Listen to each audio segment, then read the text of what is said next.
요즘에 그 제자도에 대해서 관심이 많습니다. 그래서 오늘도 약간 어떤 분들에게는 조금 부담스러운 말씀이지만은, 그러나 오늘날 여러분들 하나님 말씀으로 받으셔야 됩니다. 왜냐하면 여러분이 이용자 또 소비자 그렇게 말하죠.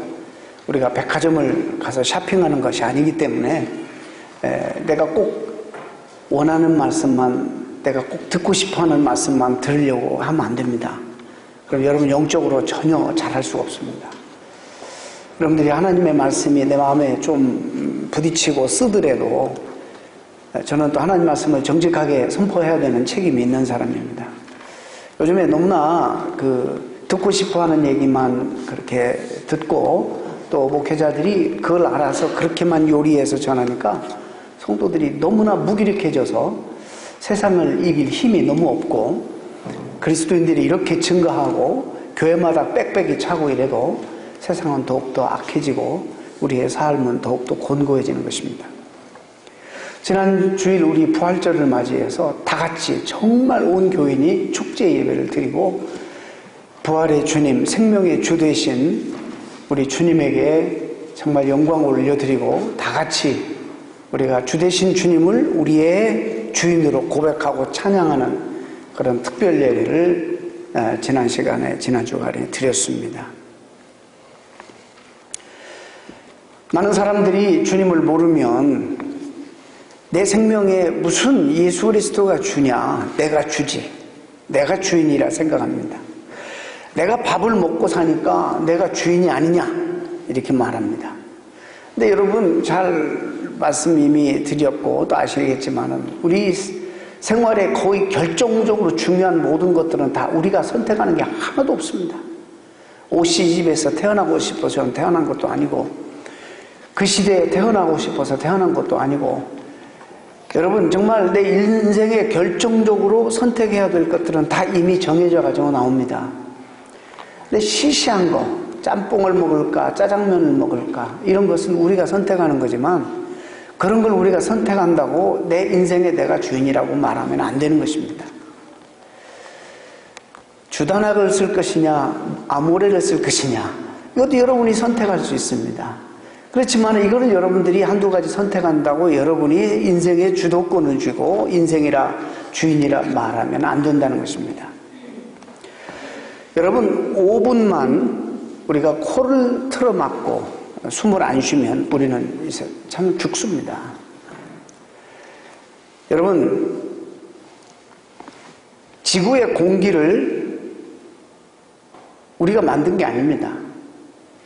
누가 만들어서 도대체 숨을 쉴 수 있나요? 이 지구에, 이 땅에 산소가 없으면 모든 생명체는 다 죽어버리고 맙니다.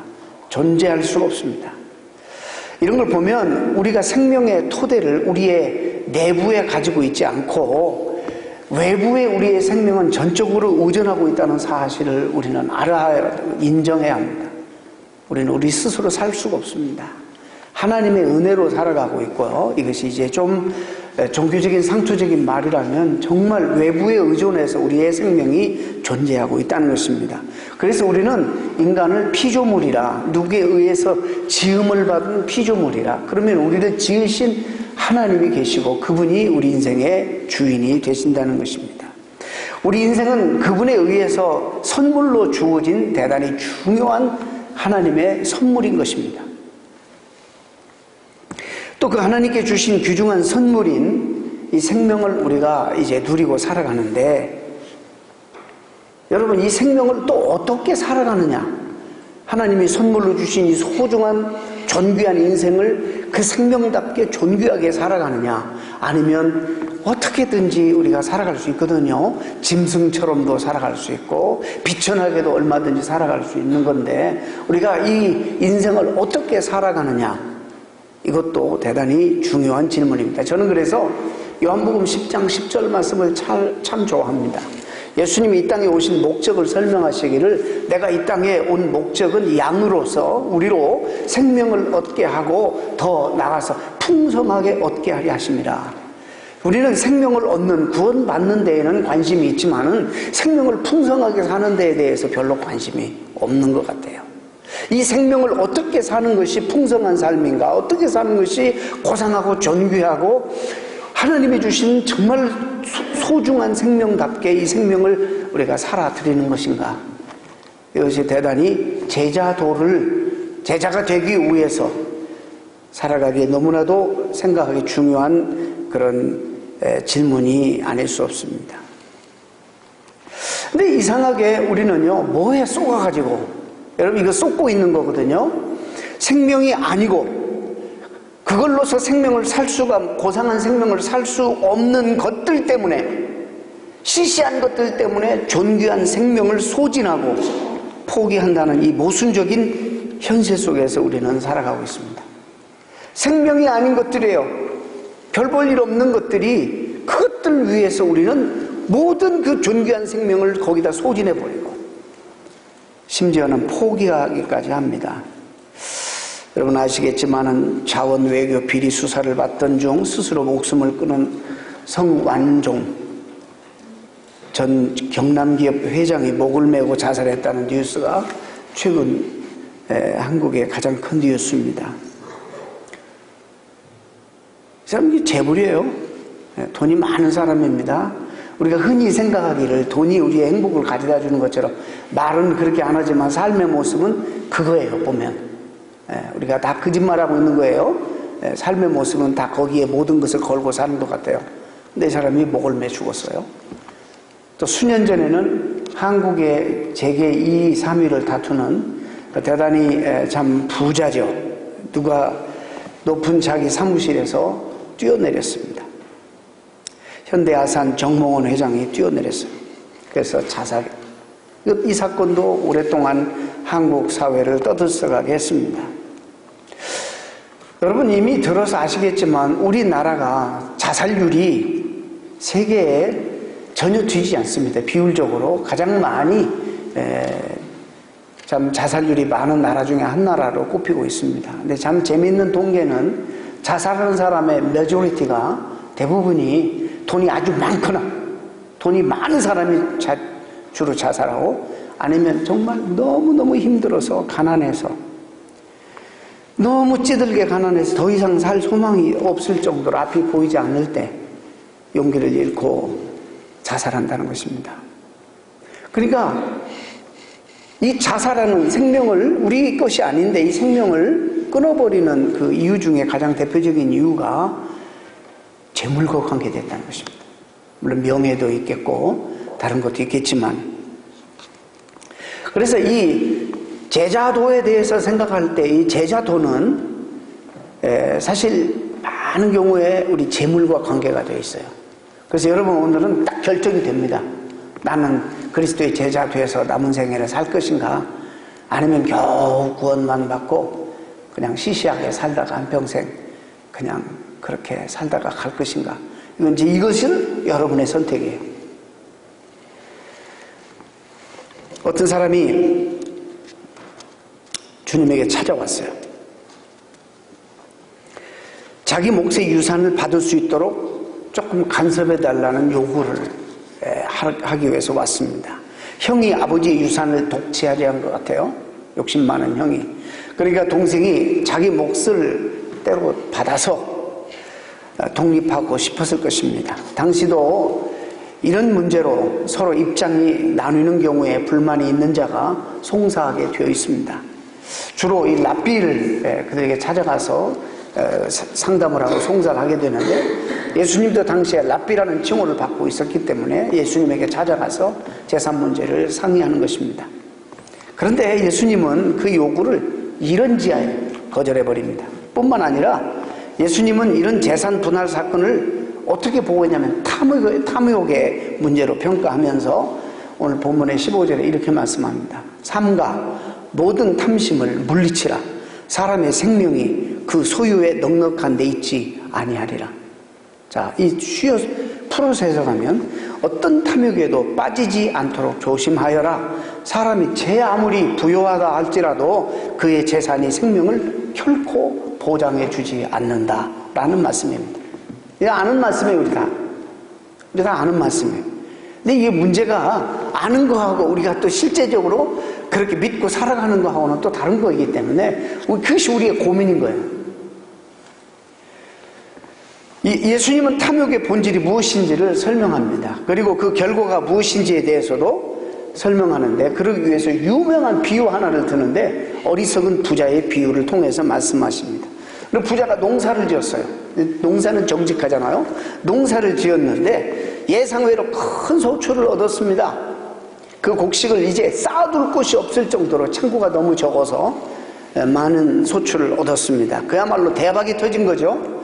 이 사람은 속으로 이렇게 생각했습니다. 기존의 곡식 창고를 허물고 더 크게 지어서 모든 곡식과 재산을 넣어두어야 되겠다, 이렇게 계획합니다. 흡족한 기분으로 자기 스스로가 자기 영혼에게 이렇게 독백합니다. 내 영혼아, 이제 많은 재산을 쌓아두었으니 이제 몇 년 동안, 아니 평생 먹을 걱정 없다. 실컷 먹고 평안히 쉬고 그리고 마시고 즐기자. 노후 대책까지 다 해놨다, 이 말입니다. 여행과 이제는 우리 다 그런 생각 하잖아요. 젊을 때 이래서 이제는 좀 노후 대책도 해놓고 다 해놓으면 이제 쉬고 놀고 여행 가고 취미 생활이나 하고 여생을 보낼 생각 그렇게 많이 하지 않습니까? 그런데 하나님은 그런 부자들에게 뭐라고 하냐면 어리석다, 이렇게 말씀하십니다. 그 이유는 그렇게 달콤하고 환상적인 미래를 꿈꾸고 있는 그 부자의 영혼을 바로 그날 밤에 생명의 주인 되시는 하나님께서 거둬가시면 속절없이 이 땅을 떠나야 된다는 이 너무나도 중요한 사실을 잊어버리고 있는 거예요. 이 어리석은 부자는. 주님이 그걸 지적하시는 거예요. 예수님은 이 비유 결론을 이렇게 내립니다. 자기를 위해서는 재산을 모으면서도 하나님에게 인색한 사람은 바로 이런 어리석은 부자와 같은 운명에 처할 것이다. 제가 오늘 지금 헌금 얘기하려고 하는 거 아니에요. 오해하지 마세요. 오늘 이 본문을 가지고 오늘 너무나 많은 목사님들이 헌금 얘기해요. 근데 그 본질 아닙니다. 이 본문에는 두 가지 이야기가 겹쳐 있죠. 하나는 유산 분할권으로 인해서 형제 사이에 소송이 벌어진 실제 이야기고, 또 다른 하나는 인생을 오직 먹고 즐기는 것으로만 여기에 모든 것을 걸고 삶의 중심을 그걸 두고 거기에 살고 살아가는 사람들에게 주는 그 어리석은 부자의 비유 이야기입니다. 두 이야기 가운데 결론은 똑같아요. 재산에 또 소유에 자신의 운명을 거는 사람은 평생 불행하게 살고, 잘못하면 결국 생명까지도 보장받지 못한다는 이 사실을 증언해주고 있는 것입니다. 어느 정도 우리 삶은 편리하게 만들어 주지요. 돈이라는 것이, 재산이라는 것이 그래요. 근데 주님은 언제나 우리에게 말씀하시는 주님의 그 생명이라는 것과 그 생명을 사는 것과 그 행복이라는 것, 이것은 조금 다른 차원의 이야기인 것을 여러분 아실 거예요. 아마 여러분들이 맛보지 못했으면 평생 모를 거예요. 이게 무슨 의미인지는.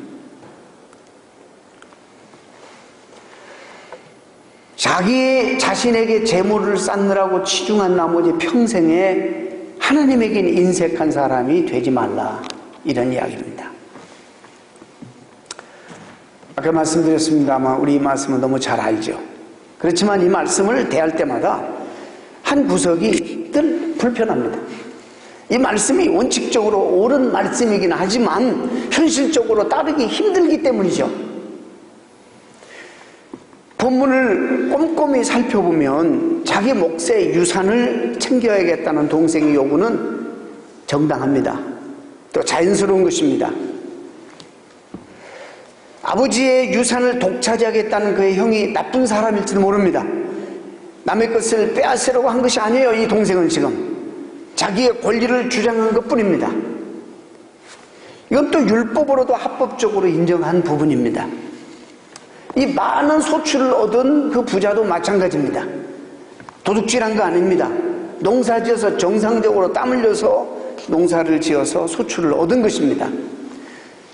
지금 갖고 있는 창고가 너무 적어서 이 창고에 다 넣을 수가 없어서 창고를 더 넓힐 계획을 세운 것입니다. 사업을 잘해서 돈을 많이 버는 사람이 오늘날 말하면, 오늘날 우리의 표현으로 말하면 은행이나 혹은 주식이나 혹은 펀드에 이 기금을 맡기는 것과 같은 것입니다. 사실 이런 경우를 오늘날 우리는 어떻게 평가하느냐? 하나님의 복을 많이 받았다. 교회 안에서 신앙인들조차도 하나님의 축복으로 그런 부를 얻었다, 이렇게 생각할 수 있습니다. 또 옳습니다. 그럴 수 있습니다. 아무리 봐도 이 두 인물은 크게 잘못된 것이 우리의 기준으로 볼 때 없는 것처럼 보입니다. 오늘 세상의 가치관으로 본다면 이들은 정말로 세상에 성공한 사람으로 인정받아야 될 사람들입니다. 어쩌면 본문에 나타나는 이들은 다른 사람이 아니라 저와 여러분일 수 있어요. 우리의 모습이에요. 누가 우리에게 뭐라고 하겠어요? 내가 성실의 식물 삼아 열심히 일하고 땀 흘려서 수고하고 얻어서 이렇게 부자가 되고 그랬는데 하나님의 도우심으로 누가 뭐라고 하겠어요? 나쁜 짓 하지 않고 최소한 양심적으로 평범하게 살아가는 우리의 모습이 아마 오늘 본문에 그대로 반영되어 있습니다. 그런데 문제는 예수님께서 이들의 태도를 근본적으로 부정하셨다는 사실, 이것이 참 우리에게 이게 쉽지 않은 문제예요. 왜 부정하셨을까? 뭐 탐욕을 운운하시면서 탐욕을 운운하시고서 또 겁도 줘요. 오늘 밤에 생명을 거둬가시면 이 생명이, 이 재산이 다 누게 되겠느냐 이러시면서 경고도 하십니다.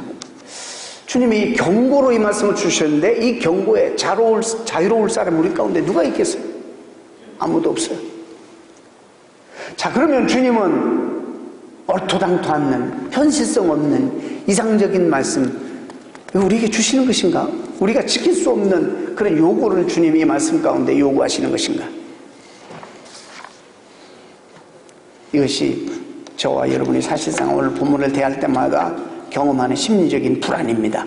하나님의 말씀이니까 순종하고 따라야 되겠는데 현실에 이게 너무 쉽지가 않아요. 다 이렇게 안 사니까. 이것이 이제 우리에게 오는 말씀에 대한 심리적인 불안이에요. 이게 이런 말씀을 이렇게 받게 되면, 심리적으로 불안하게 이렇게 받게 되면 두 가지 극단적인 현상이 일어나. 하나는 뭐냐면요, 타성에 젖어버려. 신앙의 타성. 이거 이런 말씀은 하나님 말씀이야, 좋은 말씀이야, 언젠가는 내 그대로 실천해야지. not right now. 지금은 아니야. 타성에 젖어서 참 교훈적인 말씀이다 이러고 그냥 제껴버려요. 또 어느 극단은 이걸 너무 문자적으로 진지하게 받아가지고 죽음에 대한 공포, 죄책감에 시달리고 말이죠. 하나님이 만약에 내 영혼을 오늘 불러가 버리면 어떡하실까? 이런 공포로 또 시달리는 분들도 계십니다. 걱정 태산이죠. 그런 방식으로 본문을 해석하면 안 돼요. 오늘날 이 뒷부분을 설교자들이 많이, 제가 절대 정말 잘난 척하는 게 아니라 본문을 잘 들여다보면 이 설교 헌금만이라는 말이 아니에요, 이게. 근데 이걸 가지고 으름장 나서 성도들에게 헌금 많이 하라고 그렇게 강조하는 목사님들이 많습니다.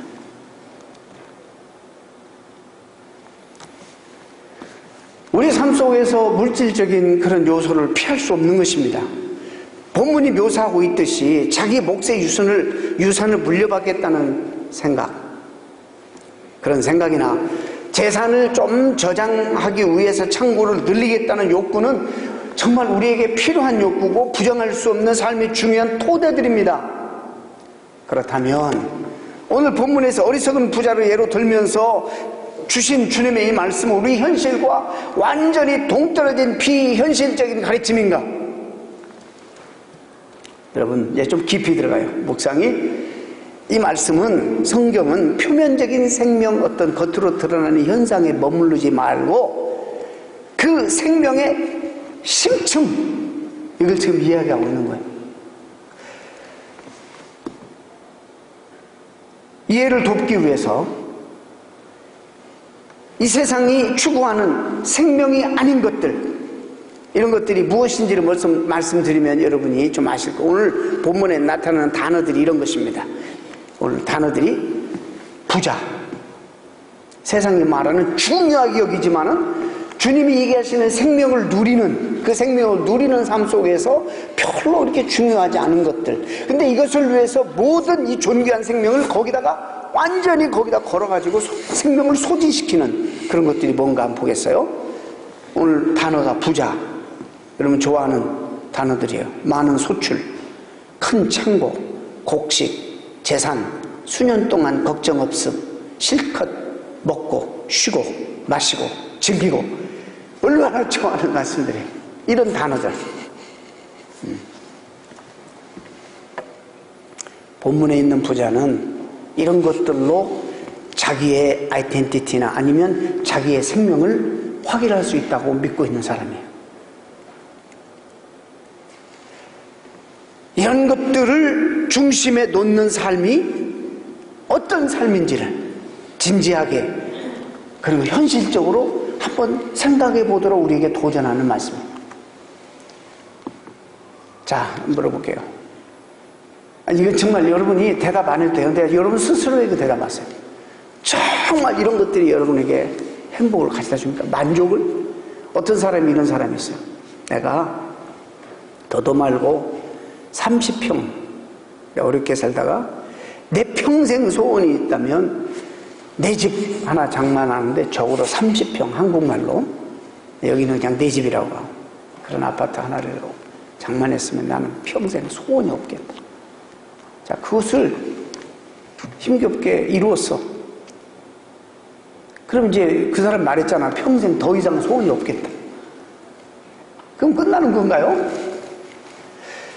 지금 여러분이 내 생애 가운데 삶 속에 지금 이루어져야 될, 해결해야 될 이 여러 가지 몇 개가 있는데 이런 것들만 내가 해결되면 평생 나는 소원이 없다. 더 이상 내가 하나님 앞에 기대할 것도 없고 평생 할렐루야 감사만 하며 찬양하며, 여러분 기도 늘 그렇게 해요. 내가 이루어지면 정말 그게 만족할까요? 우리는 이미 알아요. 안 돼요. 아닙니다. 처음에는 약간 그런 만족감을 얻을 수 있고 호기심으로 뭔가 마치 이 성경에서 얘기하는 그런 약간 맛은 봐요. 이 생명의 삶을 사는 것처럼 느껴질 수는 있어요. 그러나 조금만 지나면 다시 여러분 일상으로 돌아가 버려요. 조금만 지나버리면 다시 일상으로 돌아가 버리는 거예요. 그리고 또 다른 욕심이 생기는 거예요.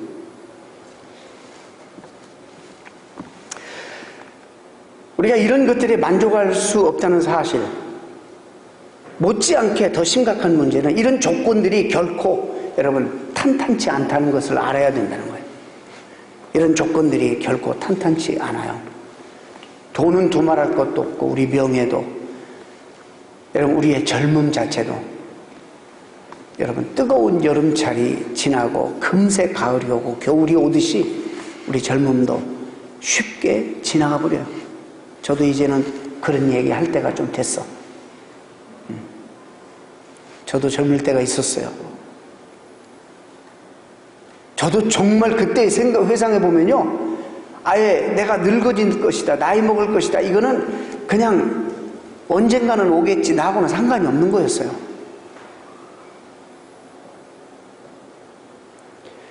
지금 표현하면 꼭 그러진 않지만 천년 만년 살 것 같은 막 혈기왕성한 때가 있었어요. 금방 가더라고요. 금방 가.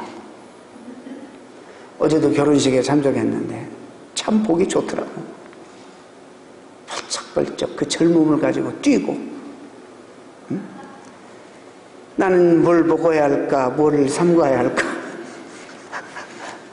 지금 뭘 먹어야 나한테 좋고 뭘 먹어야 해로울까, 지금 그거 가지고 고민하고 있는데, 저는 정말 평생 소원이 없을 정도로 맛있는 거 다 먹어봐가지고 지금 가려서 먹어도 후회가 없습니다만, 그럴 때가 있었단 말이죠.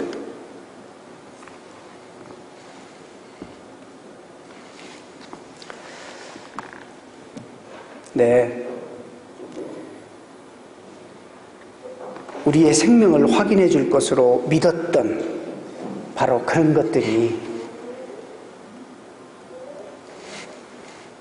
그걸 중심으로 우리가 두고 살아가면 우리 삶의 기반, 그런 것들이 형성하는데, 이것이 너무나 허술하다는 것입니다. 너무나도 불안하다는 것입니다. 그것들은 결국에 거짓 생명들이에요. 있다가도 금방 없어져 버릴 것들, 잠시적인 것들, 이런 거에 우리의 생명을 거기에 토대로 놓고 살아간다는 것은 너무나도 불행한 인생들이고 끝이 너무나도 미저러블하게 보이는 그런 인생들이란 말입니다. 세상은 그런 거짓 생명이 아름다운 무늬를 입히고 세련되게 포장해서 우리에게 이것들을 위해서 목숨을 걸고 생명을 소진하며 그것들을 소유해야지 행복한다고 우리에게 늘 유혹합니다. 그래서 우리가 그렇게 사는 거예요. 그런데 오늘 말씀을 들으면서 또 이런 생각도 있어요. 아, 세상살이는 헛되고 헛되니 그냥 하나님을 그냥 잘 믿으라는 그 말이구나, 이렇게 또 넘겨버리면 안 돼요. 쏜살같이 흘러가는 인생이라 할지라도 하루하루의 인생이 참으로 소중합니다. 여러분, 오늘 하루가 소중해요. 제가 구원을 얻고 생명을 얻고 이제 그거는 얻어놓은 거니까 지금 세상 사람들에게 설교하는 거 아니고 여러분들에게 설교해요. 이 그리스도 안에 있는 여러분들, 존귀한 생명을 선물로 받은 여러분들에게 지금 드리는 말씀이, 하루하루에 이제 이 생명을 살아가야 되는데, 하나님이 주신 이 생명을 멋지게 고생하게 아름답게 살아가야 되는데, 시시한 것들을 위해서 우리가 우리의 생명을 거기에 소진시킨다거나 거기에 낭비한다거나 이래서는 안 된다 이 말이에요. 너무 안타까운 일이라는 것이죠.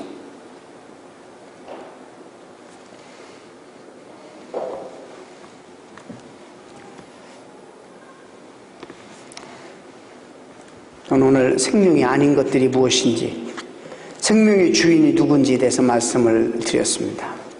어리석은 부자의 문제는 생명 아닌 것들, 잠시 있다가 없어져 버릴 것들에게 모든 관심을 기울였습니다. 반면에 생명의 주인 되시는 주님에게는 관심을 전혀 기울이지 않았다는 데 있습니다. 자, 우리에게 중요한 질문이 오늘 있습니다. 이 메시지를 통해서. 도대체 그러면 주님에게, 생명의 주인 되신 주님에게 관심을 기울인다는 말이 도대체 무엇인가? 자신을 위해서만 모으는 일이 아니라 하나님에게 부여한 삶이 구체적으로 무슨 말인가? 이게 이제 우리가 마지막으로 물어야 될 질문이에요. 이건 대단히 그 삶을 살아가는 데 있어서 중요한 질문입니다. 어리석은 부자를 다시 볼까요? 거기 보면 노후도 걱정 없을 정도로 모든 것을 갖췄으니 행복하게 사는 것만 남았다고 생각합니다. 나쁜 사람 아니었습니다. 어떻게 보면 양심적이기도 하고 도덕적이기도 하고 성실한 사람이었을지 모릅니다. 그래서 소위 세상 말로 이 사람은 성공한 사람이에요.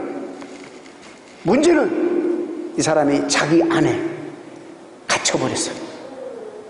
자기 안에 갇혀 있었어요. 자기에만 집중했어요. 이건 죄입니다. 죄. 이게 엄청난 죄입니다. 성서는 이것을 죄라고 말합니다.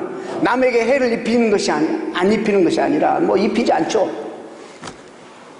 그런데 자기에게만 집중하는 것도 큰 죄입니다. 죄는 하나님과 자기를 단절시키는 것입니다. 생명과도 단절되는 것입니다. 하나님에게 부여하다는 것은 자기 집중으로부터 벗어나는 것을 의미한다 라고 볼 수 있습니다. 자, 오늘 본문에 보면요, 내가 내 창고를 나 이런 1인칭 대명사가 얼마나 자주 나오는지 모릅니다.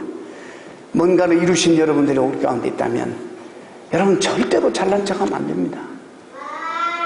여러분 인생은 여러분이 이룬 것이 아닙니다. 우리는 이렇게 말해야 됩니다. 나라고 말하는 대신 하나님의 은혜였다, 하나님의 은혜다, 이런 룸이 우리 가운데 있어야 된다는 거예요. 여러분이 한 것이 아무것도 없어요. 하나님이 하시게 한 거예요. 근데 오늘 보세요. 이 사람의 결정적인 문제는 자기에게만 집중하는 거예요. 하나님에게도 내어드릴 스페이스도 없어요. 이웃에게도 내어드릴 스페이스가 없는 거예요. 자기에게만 집중하고, 이건 죄입니다.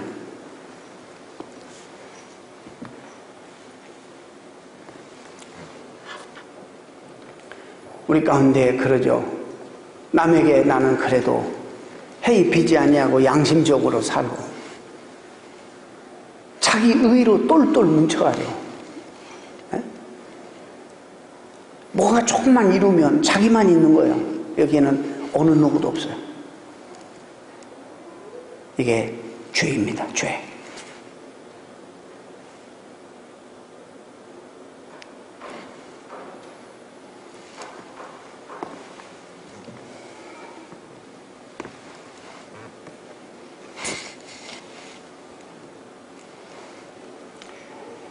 하나님에게 부여하다는 그런 말은 자기 집중으로부터 좀 벗어나, 쉽게 말해서 자기 초월이라고 그렇게 말해도 될 것입니다. 일단 그렇게 되면 우리는 하나님이 우리에게 주시는 정말 이 아름다운 생명에 참여하게 되는 거예요. 고상하게 산다는 것이 뭔지를 알게 되는 거예요. 나에게 소중한 거 참 나누어서 하나님 앞에 영광 올려드리고 이웃과 함께 나누고 단 1분에 손해보지 않으려고 서로 시험받고 욕하고 싸우고 질투하고 이 돈 때문에 죽이고 죽고 이런 삶이 생명을 살아가는 삶입니까? 손해를 봐도 나를 열어드려서 이 사람이 유익이 되면 감사하고 내가 있으면 이 사람이 유익을 얻고 복을 받으면 나는 너무 기쁘고 나에게도 소중한 거 그냥 나만 가지지 말고 좀 함께 나누고 내가 있음으로 주변이 밝아지고 복이 되고 그래서 많은 사람들에게 이 매력이 전파되어서 나와 함께 있고 싶어하고 나를 만나고 싶어하고 나에게 기대고 싶어하고 이런 것이 생명을 사는 것이에요.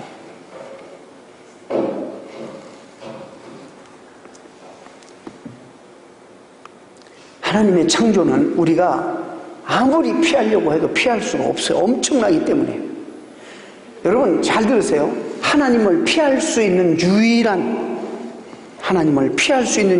자리가 어딘지 아세요? 내 자신이요. 여러분 자신이요. 나에게 딱 갇혀버리면 내 중심적으로 딱 갇혀버리면 더 이상 하나님 안 보여요. 마치 세상이 이렇게 아름다운데 눈에 눈마개를 딱 써서 아무것도 볼 수 없는 것처럼 나에게 집중해버리고 나라는 거에 딱 갇혀버리면 아무것도 안 보이는 거예요. 이것이 죄입니다. 이것이 죄라고 말씀하는 거예요. 탐욕이라는 것이 벌써 우리에게 딱 갇혀가지고 나를 집중하게 만들어버리면 그 다음 아무것도 안 보이는 거예요. 그래서 탐심을 물리치라.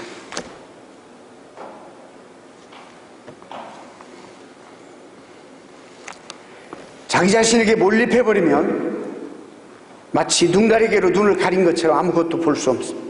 거꾸로 조금만 자기에게로부터 벗어나고 열면 하나님의 은총이 햇살처럼 들어와요. 그걸 경험하게 돼요. 그래서 예수님은 뭐라고 제자들에게 너희가 내 제자가 되려면 뭐라고 그랬어요? 자기를 부인하고. 이 말이 같은 말이에요. 자기를 부인하고 너에게 몰두하고 몰입했던 것들을 좀 열어서 먼저 그것부터 해야 돼요. 그래서 사도 바울은 그 연습을 나는 매일 죽노라 고백한 거예요. 십자가를 묵상하면서 십자가에 자기 정과 욕심, 이 탐욕을 못 박는 훈련을 한 거예요. 매일. 가지면 좋습니다. 이 물질이라는 건 칼에 양날 같아가지고 잘 쓰면 너무나도 하나님 앞에 영광이 되고 이웃을 살리지만 잘못 쓰면 자기도 망할 뿐만 아니라 주변을 다 망가뜨리는 아주 무서운 것이에요. 주님은 일찍이 보셨어요. 언젠가 구원 받았으면서도 제자가 되었으면서도 제자 되기를 원하는 사람들 가운데 언젠가는 두 주인을 내 위치에 물질을 놓고 섬기게 될 날이 올 것이다. 두 주인을 섬기게 될 것이다. 이게 우선순위가 제대로 되지 않으면 우리는 제자가 될 수 없다 이 말이에요. 오늘 그 말씀을 주님이 주시는 거예요. 헌금하라는 말보다 훨씬 더 근본적이고 본문이 주는 메시지예요. 헌금도 해야지 교회도 운영도 되고 영적인 일도 하지만 그런 얘기가 아니라는 거예요.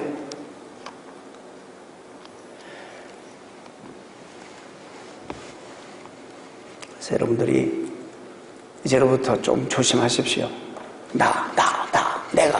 내가 뭔가 했다 이러지 마시고 그 단어 대신 하나님께서 하셨습니다. 주의 은혜입니다. 하나님이 도우셨습니다. 하나님 이런 환경을 주시고 좋은 사람들을 만나게 하셨습니다. 이렇게 여러분의 말을 바꾸실 수 있기를 바랍니다. 이런 훈련을 해야 됩니다. 나에게 갇혀버리면, 여러분 그러잖아요. 어떤 사람은요, 이걸 이제 고집이라고 표현할 수도 있어요. 자기에게 갇혀서 자기밖에 모르고 자기 세계가 있어. 전혀 소통이 안 되는 사람이 있어요. 그런 사람을 얘기하면 가슴이 터질 것 같아. 소통이 안 돼, 소통이. 한국말을 해도 영어로도 안 되고 한국말로도 안 되고 소통이 안 돼.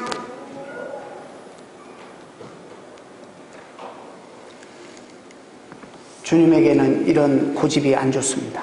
flexibility. 다른 사람을 용납하고 이해하고, 정말 여러분 삶을 열어서 좋은 것들을 함께 나누고, 그 여러분이 있는 그 그리스도 안에 있는 매력을 좀 풍겨내고, 그래서 우리 안에 있는 그리스도가 증거되었으면 좋겠어요. 여러분, 하나님이 매력 있는 사람들로 불렀어요. 하나님 십자가 은혜로 여러분을 하나님의 영광스러운 자녀로 불러서 이런 한 사람 한 사람 매력 덩어리로 만들었어요. 근데 언젠가 우리가 이 욕망 때문에, 물질적인 이 탐심 때문에 거기 눈이 멀어서 딱 자기 집중을 하는 거예요. 그러다 보니까 이 매력을 자꾸 잃어가. 회복하시는 저와 여러분이 되었으면 좋겠어요.